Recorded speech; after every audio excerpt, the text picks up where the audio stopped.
اعوذ باللہ من الشیطان الرجیم بسم اللہ الرحمن الرحیم الحمد للہ رب العالمین بارئ الخلائق اجمعین الحمد لأہلہ والصلاة علی اہلہ الصلاة والسلام علی سید الانبیاء والمرسلین العبد المؤید الرسول المسدد المصطفى الأمجد الحبيب الأحمد النبي الأمي المكي المدني السراج المنير الكوكب الدري صاحب الوقار والسكينة المدفون بأرض مدينة سيدنا ونبينا وشفيع ذنوبنا وطبيب قلوبنا وحبيب نفوسنا ومولانا ابی القاسم محمد المصطفى صلی وأهل بيته الأطيبين الأطهرين الأنجبين المأسومين المظلومين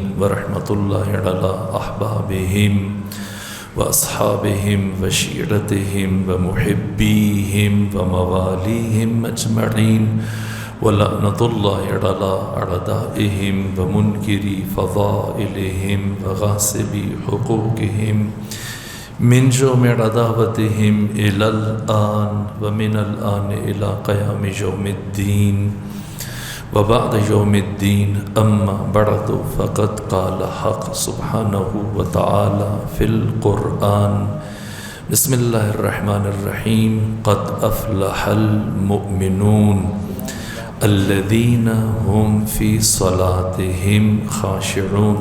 صلوات بھیجیے خاندان فاطمہ پر اللہ صلی۔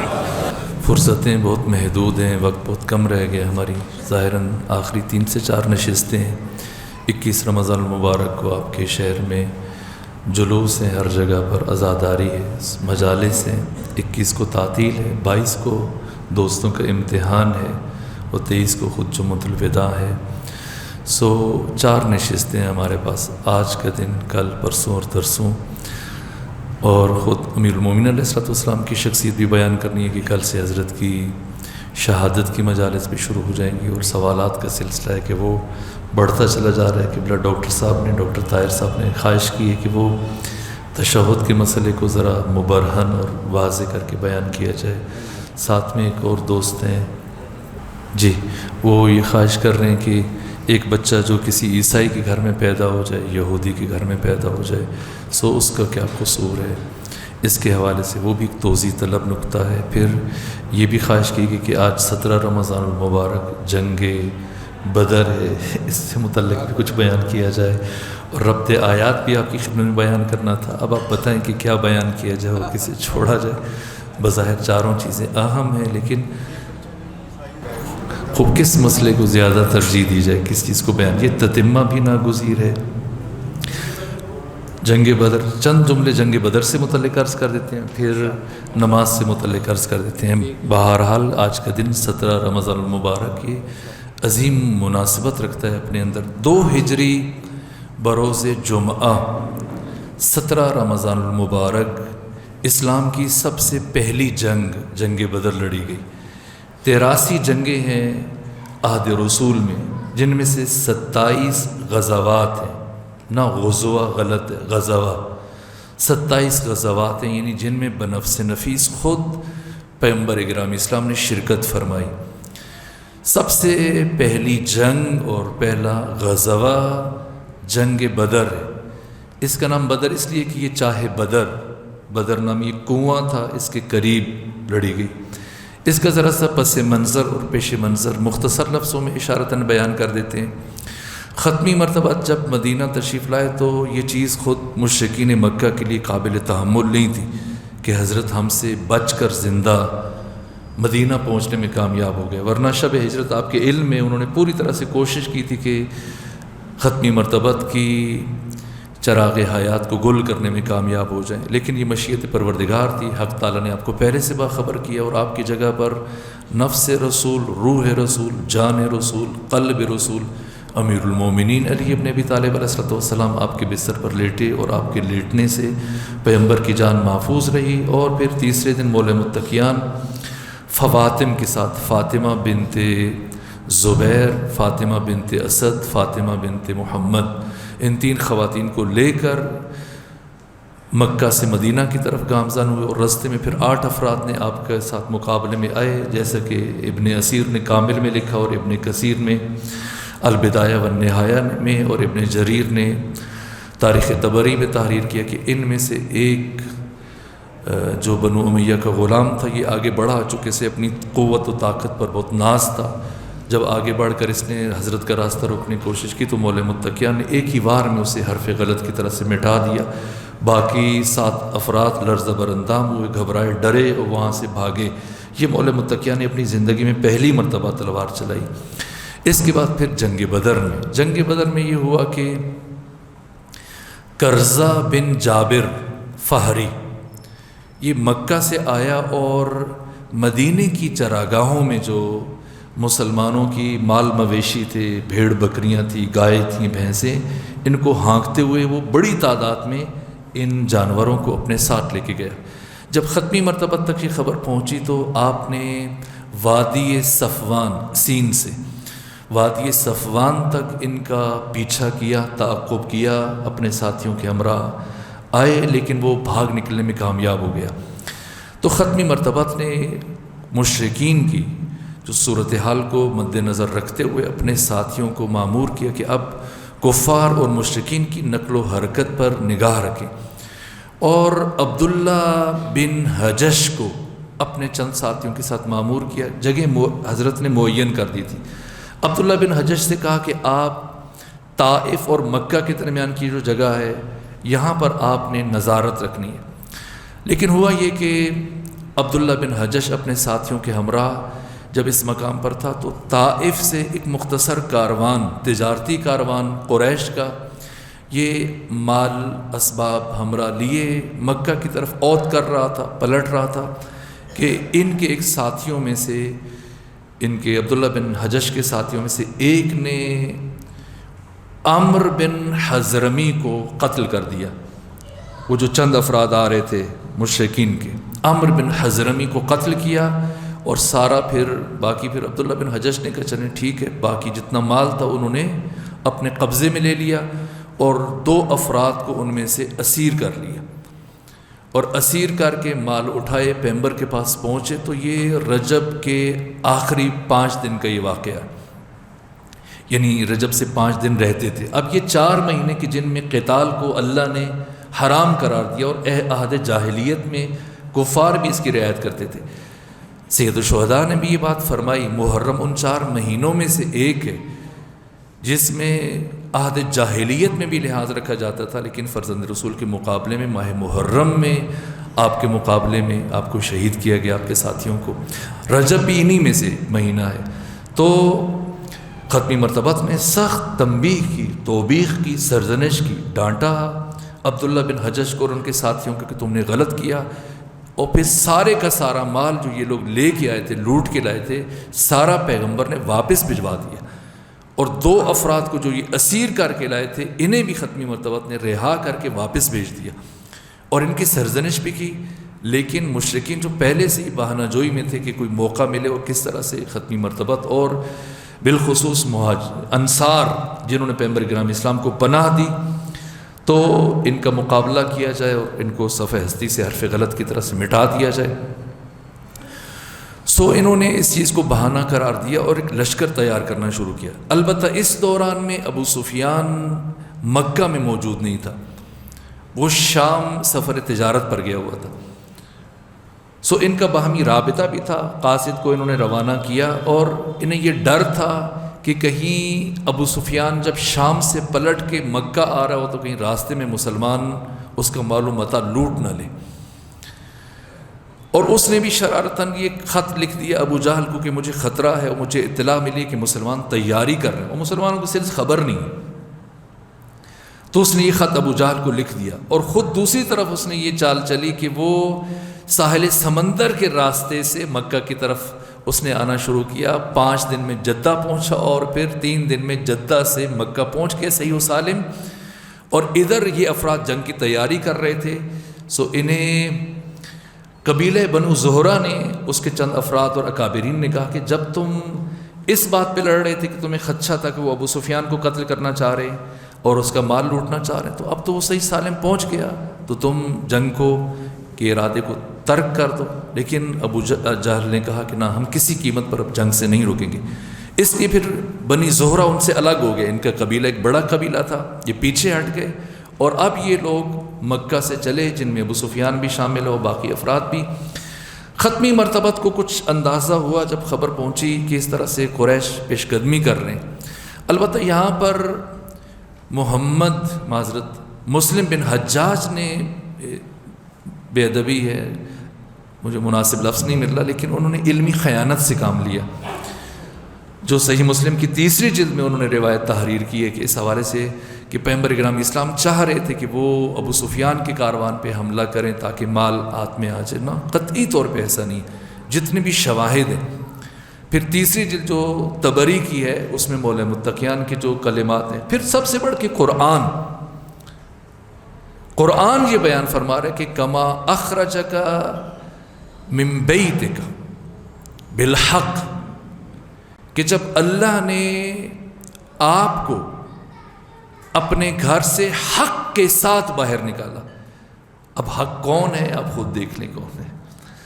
ہم خیبر میں سمجھتے ہیں کہ خیبر کے فاتح علی ہیں، نہ، بدر کے فاتح بھی علی ہیں۔ جارج جرداق جنہوں نے 5 جلدوں میں صوت العدالت الانسانیہ تحریر کی، ان کی کلمات ہیں، کہا کہ جنگ بدر اسلام کی پہلی جنگ ہے، جنگ بدر اسلام کی ابتدائی ترین جنگ ہے۔ اس جنگ میں اگر مسلمانوں کو شکست ہو جاتی تو اسلام ہمیشہ کے لیے تاریخ کے اوراق کے حرف پر سے حرف غلط کی طرح سے مٹ جاتا، کیونکہ first impression is a last impression, پہلا اثر آخری اثر ہوتا ہے۔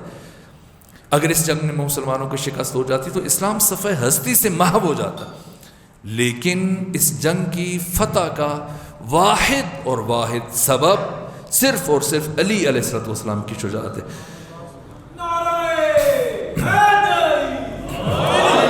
ورنہ اخرجک ربک من بیتک بالحق، اللہ نے آپ کو آپ کے گھر سے نکالا حق کے ساتھ۔ میں اس کا معنی کرتا ہوں علی کے ساتھ، درحالی کی قرآن فرما رہے کہ مومنون کراہت کر رہے تھے، اور یجادلونک فی الحق بعد ما تبین کأنما یساقون الی الموت وهم ینظرون۔ اصحاب کرام میں سے اکثریت کی حالت، یہ قرآن ہے، یہ بخاری مسلم کی حدیث نہیں ہے، نہ کسی شیعہ کتاب کی حدیث ہے۔ یجادلونک فی الحق بعد ما تبین کأنما یساقون الی الموت وهم ینظرون، کہ جب اے محمد مصطفیٰ آپ اپنے ساتھیوں کے ہمراہ چل رہے تھے دشمن کے لشکر کی طرف، تو یہ آپ کے ساتھ لڑ رہے تھے رستے میں۔ یجادلونک بالحق بعد ما تبین کأنما یساقون الی الموت، گویا انہیں موت کی طرف دھکیلا جا رہا ہے، وہم ینظرون، اور یہ دیکھ رہے ہیں، زبردستی گویا باندھ کے لے کے جایا جا رہا ہے۔ اور قرآن نے سورہ انفال میں بہت تفصیل سے بیان کیا، مسلمانوں کی خواہش تھی کہ ہمارا سامنا ابو سفیان سے ہو تاکہ زیادہ سے زیادہ مال ملے، لیکن اللہ اور اللہ کا رسول یہ چاہ رہا تھا کہ مسلمانوں کا سامنا دوسرے لشکر سے ہو، کہ اس میں ان کے لیے زیادہ حکمت ہے، زیادہ فائدہ ہے۔ ابھی ان کو اندازہ نہیں تھا، چونکہ یہ مسلمان سوچ رہے تھے کہ ابو سفیان کے ساتھ کل 40 افراد بھی نہیں ہیں، 40 سے بھی کم افراد ہیں، اور مال و متاع کثیر جو وہ شام سے لے کے آ رہا ہے، درہم و دینار ایک سونے کا سکہ ہوتا ہے، طلائی سکہ، درہم چاندی کا سکہ، تو یہ اس کے اونٹ لدے ہوئے تھے، بڑا قافلہ لے کے گیا تھا، درہم و دینار کے انبار لاد کر اونٹوں پہ لا رہا تھا، مال و اسباب تو مسلمانوں کی خواہش تھی، لیکن اللہ نے جو مسلمانوں کو کامیابی عطا فرمائی وہ اس سے بھی کہیں زیادہ تھی۔ سو ادھر سے ابو سفیان خیر و عافیت سے پہنچ گیا براستہ جدہ، 5 دن ادھر لگائے، 3 دن آگے 8 دن میں، اور ادھر سے پھر یہ بنی زہرہ پیچھے ہٹ گیا، یہ افراد چل پڑے اب مکہ کی سمت، مدینہ کی طرف۔ اور مدینہ سے پہلے چاہے بدر سے کچھ فاصلے پر جب مولا پیغمبر اکرام اسلام کو کچھ اندازہ ہوا تو آپ نے 3 افراد کو روانہ کیا، ایک سعد بن ابی وقاص کو، ایک امیر المومنین علی ابن ابی طالب علیہ السلام کو، اور ایک زبیر بن عوام کو، کہ جائیں اور دشمن کی نقل و حرکت پہ تھوڑی سی نگاہ رکھیں۔ یہ 3 افراد پہنچے تو چاہے بدر پہ 2 غلام پانی بھر رہے تھے مشرکین کے، تو ان تینوں افراد نے ان کو اریسٹ کیا، گرفتار کیا، اور لے کے پیغمبر اکرام اسلام کے پاس آ گئے۔ جب پہنچے تو اب پیغمبر اکرام اسلام کچھ ان سے بات چیت شروع ہوئی تھی، لیکن نماز کا وقت آیا، پیغمبر بھی نماز میں مشغول ہو گئے، مولے متقیان بھی نماز میں مشغول ہو گئے۔ یہ ایک عجیب بات ہے، یعنی مولے متقیان نے ایک طرف 83 جنگیں عہد رسول میں اور 3 جنگیں اپنے عہد خلافت میں لڑی، حتیٰ جنگوں میں بھی ایک لمحے کے لیے نماز کے اول وقت میں تاخیر نہیں فرمائی۔ ادھر پیغمبر نماز کے لیے کھڑے ہو گئے، مولے متقیان نماز کے لیے کھڑے ہو گئے، اور باقی اصحاب نے ان 2 کو گھیر لیا اور ان کو مارنا پیٹنا شروع کر دیا، لہو لعان کر دیا، ان کی پوچھ تاچھ شروع کی کہ بتاؤ۔ وہ کہتے کہ ہم مشرکین کے لشکر کے ہمراہ آئے ہیں مکہ سے، اور مسلمانوں نے جیسے پاکستان کی پولیس ہے اور یہاں کے خفیہ ادارے ہیں کہ وہ چیز بھی ان سے وہ منوا لیتے ہیں کہ جو ان کے وہم و گمان میں بھی نہیں ہوتی، مار مار کے ان کا وہی حال کیا۔ کہا ان سے اگلوایا، کہا نہیں، کہ انہوں نے کہا کہ ہاں اچھا ٹھیک ہے۔ مسلمان کہتے نہیں، تم ابو سفیان کے پاس سے آئے ہو، چونکہ بہت ساروں کی نگاہیں اس مال میں پڑی ہوئی تھی، تو بالآخر انہوں نے تسلیم کر لیا، ہاں ٹھیک ہے ہم ابو سفیان کے ساتھیوں میں سے۔ اور پیغمبر اکرام اسلام جب نماز پڑھ کے آئے تو کہا جب یہ سچ بولتے ہیں تب انہیں مارتے ہو، جب یہ جھوٹ بولتے ہیں تم راضی ہو جاتے ہو، خوش ہو جاتے ہو، یہ ابو سفیان کے ساتھی نہیں ہیں، یہ مشرکین کے ہاں سے آئے ہیں۔ تو اب ختمی مرتبہ نے ان کا انٹرویو لیا، کہا بتاؤ کتنے افراد ہیں؟ کہا انہیں ہمیں افراد کو تو نہیں پتہ، لیکن کبھی 9 اونٹ نہر کیے جاتے ہیں، کبھی 10 اونٹ نہر کیے جاتے ہیں۔ تو پیغمبر اکرام اسلام نے فرمایا اس کا مطلب کہ 900 سے لے کر 1000 تک کا لشکر ہے مشرکین کا۔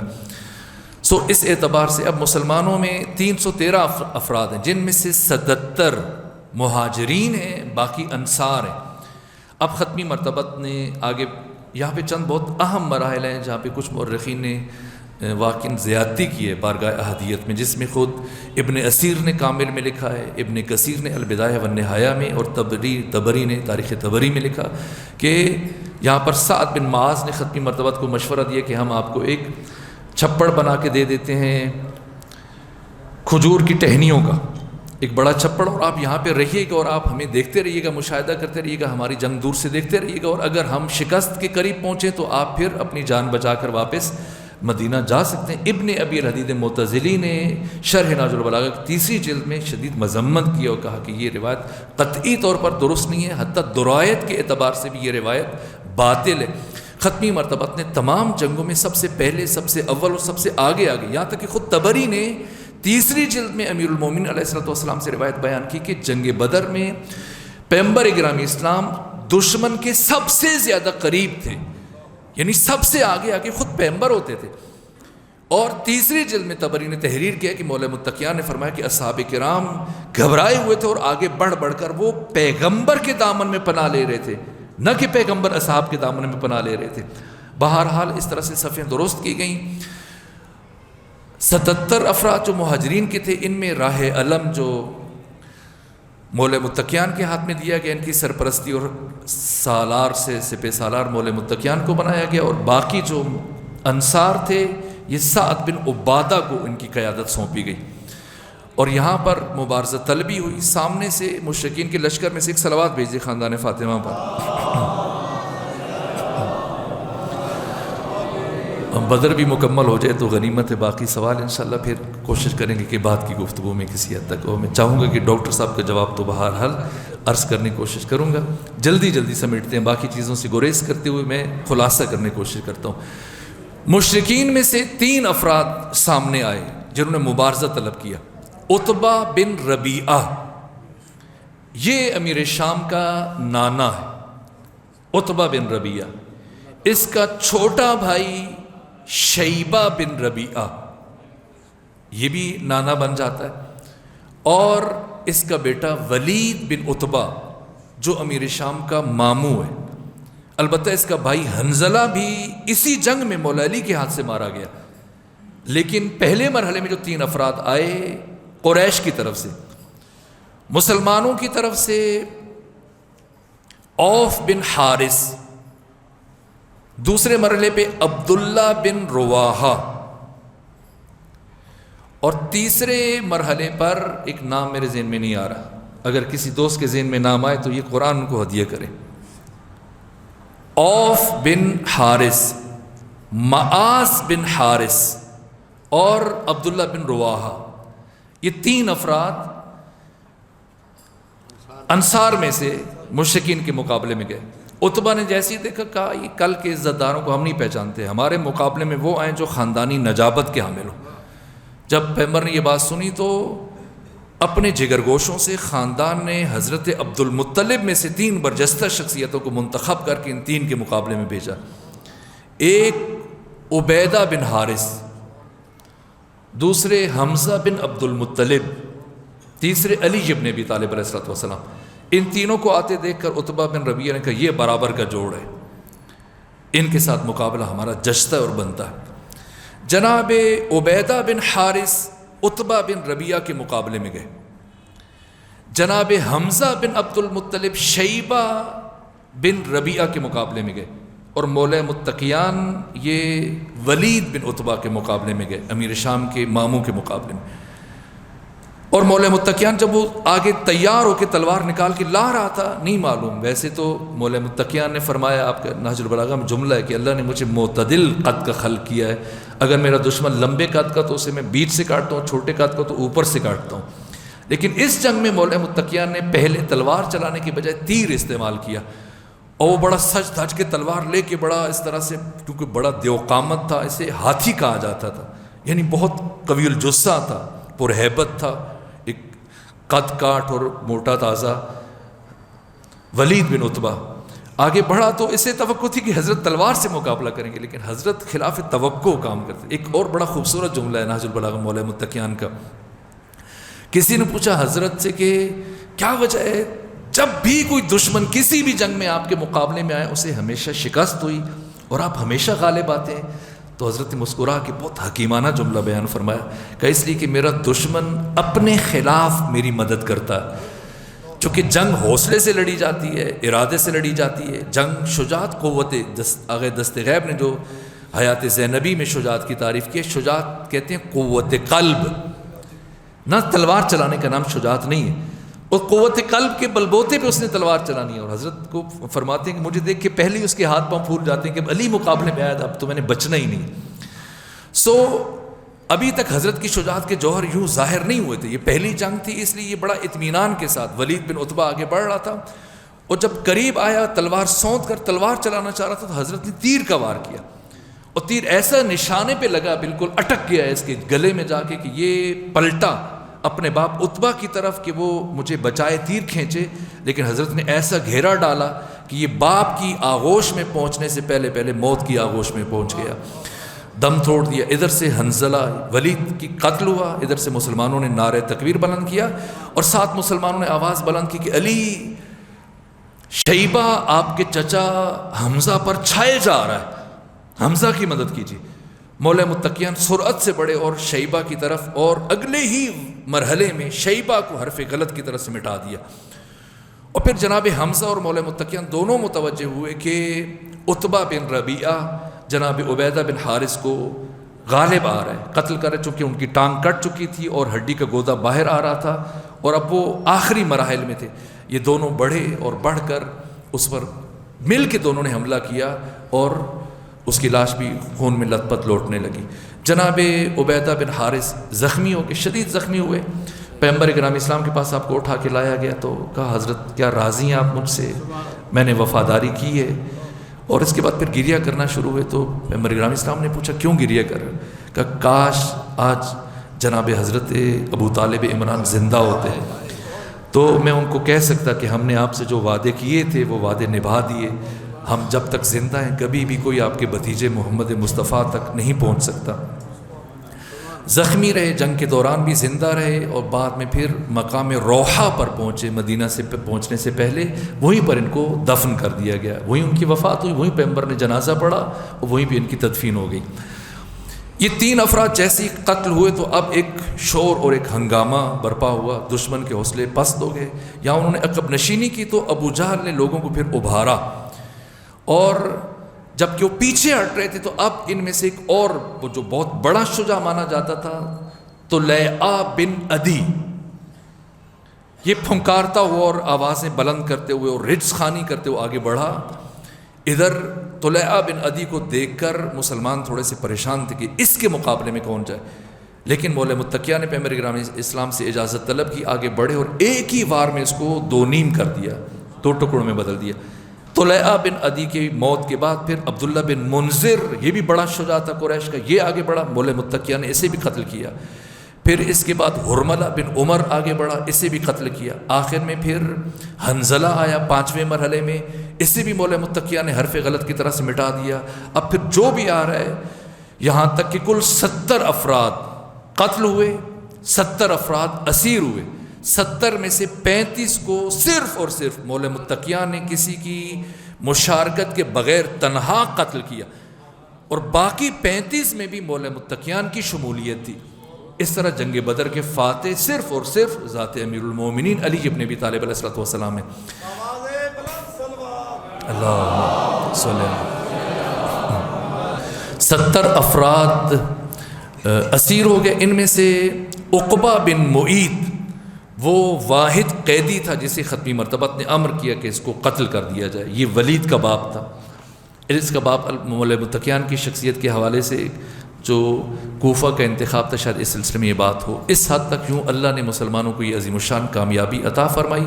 مسلمانوں کی کل 14 افراد شہید ہوئے، جن میں سے 6 مہاجر تھے اور 8 انصار تھے۔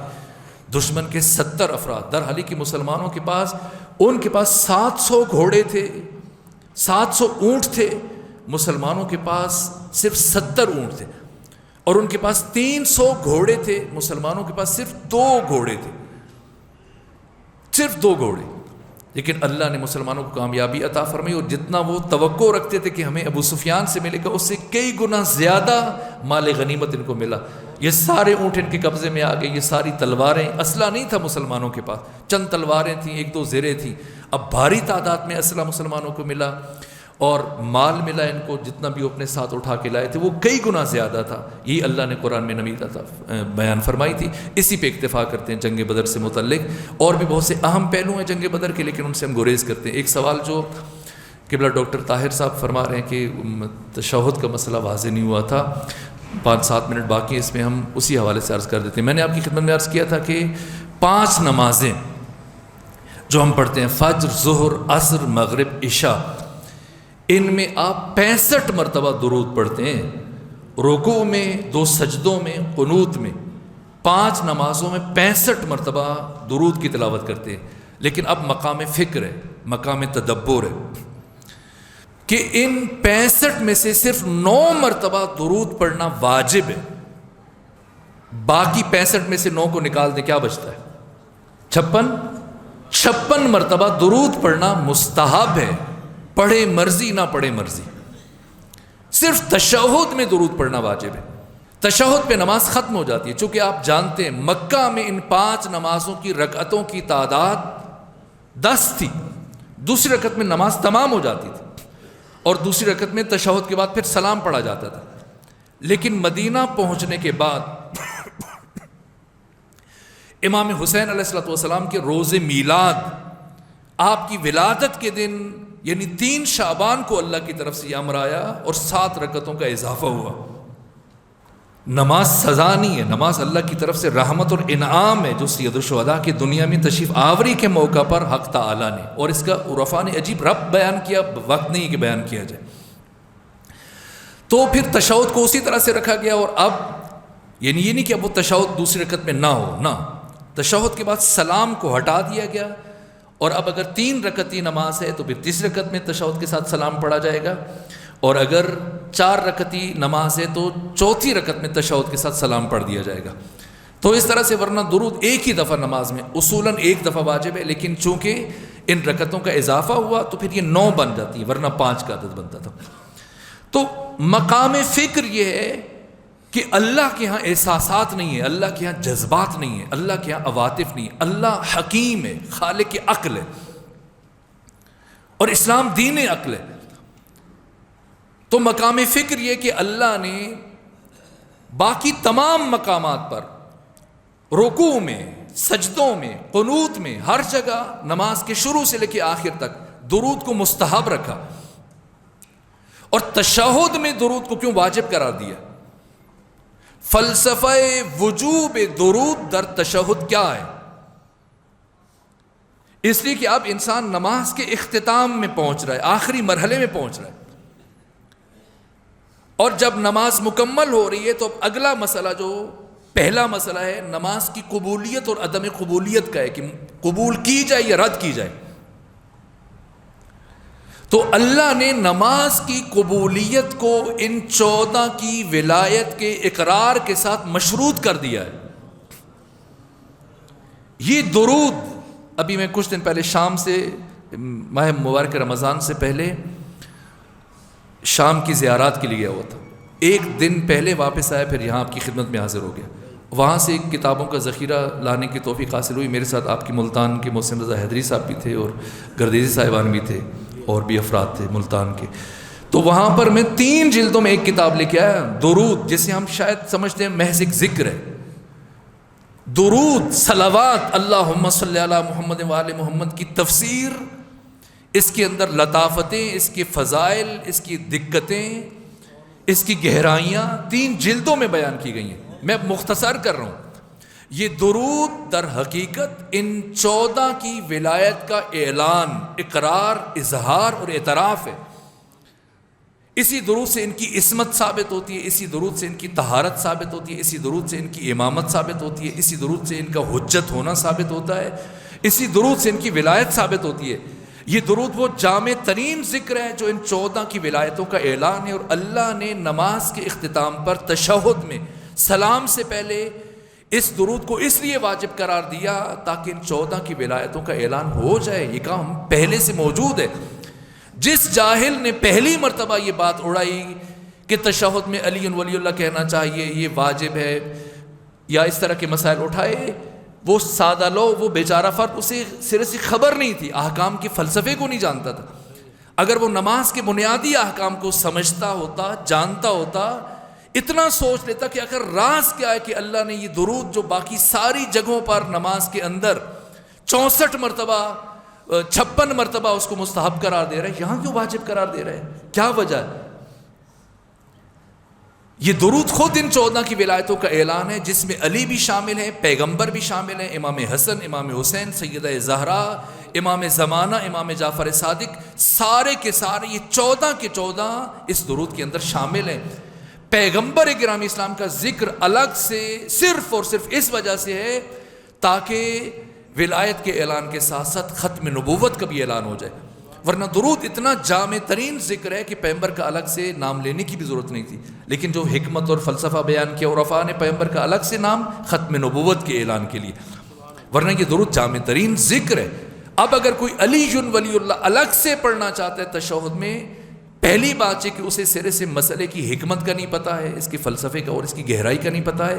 دوسرا، پڑھ کے وہ درود کے اس مفہوم کی نفی کر رہا ہے، اور ساتھ ساتھ صرف علی کا نام لے کے وہ باقی 12 کی ولایتوں کی نفی کر رہا ہے. اس کا مطلب پھر امام حسن کی ولایت کی گواہی دینا ضروری نہیں ہے.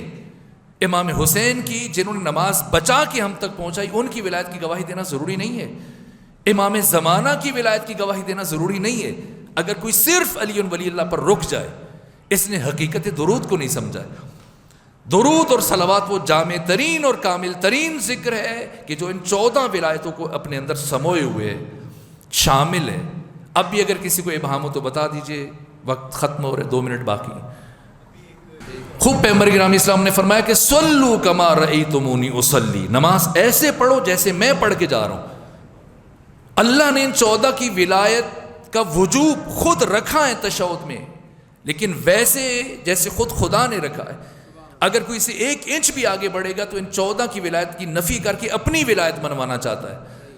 یہ فقہی اور کلامی مسئلہ نہیں رہا ہے، اب یہ اخلاقی مسئلہ بن چکا ہے. لوگوں نے اپنی انا کا مسئلہ بنا لیا، جہالت کا مسئلہ بنا لیا. ورنہ جو ان 14 کی ولایت کو مانتا ہے، کسی ایک کتاب میں، کسی معتبر کتاب میں کوئی ڈھونڈ کے لائے، کھینچ تان کے ادھر ادھر سے پکڑ دھکڑ کے لے کے آتے ہیں باتیں. نہ، آخر فقہا کو، مجتہدین کو ایسی کیا مشکل اور کیا پریشانی ہے؟ اگر علی کا نام تشہد میں اس ترتیب سے آئے جیسے یہ چاہتے ہیں، اگر آ رہا ہوتا تو وہ کیوں روکتے؟ نہ، جیسے اللہ نے رکھا ہے علی کے نام کو، باقی معصومین کے نام کو ہم نے اس طرح سے ادا کرنا ہے. ہم نے اپنی ولایت کا اعلان نہیں کرنا، ان 14 کی ولایت کا اعلان کرنا ہے. دین میں اگر کوئی اپنی مرضی کرتا ہے تو وہ ابلیس بن جاتا ہے. یہ مسئلہ جیسے ایسے ہی جذباتی احساساتی مسئلہ اور اخلاقی مسئلہ بنایا جا رہا ہے. نہ، اب پاکستان میں میرے خیال میں یہ البتہ یہ مسئلہ بہت حد تک حل ہو گیا، لوگ سمجھنا شروع ہو گئے، اور جیسے جیسے آگاہی پھیل رہی ہے، صرف نماز کے احکام ہم سیکھ لیں اپنے بچوں کو، اگر ہم نے نماز کے احکام سکھائے ہوتے، واجبات نماز بتائے ہوتے، یہ ایک چیز بتا دی ہوتی کہ بھئی تشہد میں درود پڑھنا واجب ہے، آپ رکوع میں پڑھیں نہ پڑھیں آپ کی مرضی، تشہد میں چھوڑیں آپ کی نماز منہ پہ ماری جائے گی، امام شافعی تک نے کہا، یہ اہل سنت کا بھی اجماعی مسئلہ ہے۔ تو آخر کیوں، کیا راز ہے کہ اللہ نے درود کو کیوں تشہد میں واجب قرار دیا؟ تشفی ہوئی قبلہ سلامت رہیں، صلوات پڑھ لیجیے خاندان فاطمہ۔